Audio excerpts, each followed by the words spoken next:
The situation in Cairo has not gone unnoticed in the rest of the region, of course. There have been demonstrations in Jordan, for example, where King Abdullah has already replaced his entire cabinet. Earlier this morning, I talked to the king's uncle, Prince Hassan, about the situation there. There are sporadic demonstrations, and I think that there is a lot of sympathy and empathy with the youth movement that came into the streets on the 25th of January in Egypt. It's all about youth, equity, the participation, that is to say, unemployment.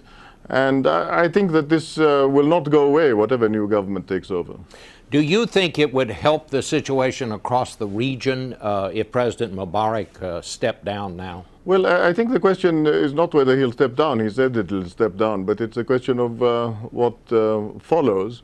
And as I understand, his vice president has had the agreement of all the parties to discuss the constitution. I make a distinction that in Jordan we already have a constitution which I don't think is a subject of major controversy.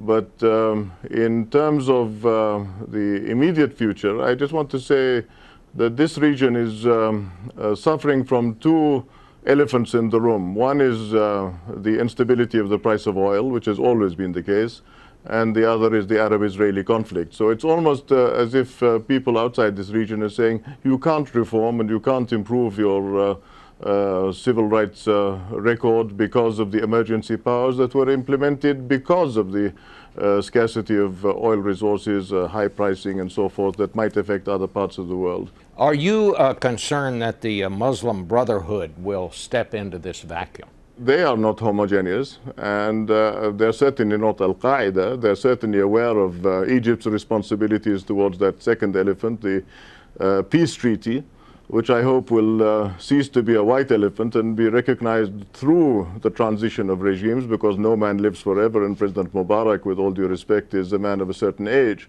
So I personally don't think that they are participating, as they did in 1989 in Jordan after elections, was an end in itself. I mean, 4 years later, many of them were voted out of office. So I think to test people on the democratic template is better than not to test them at all. All right.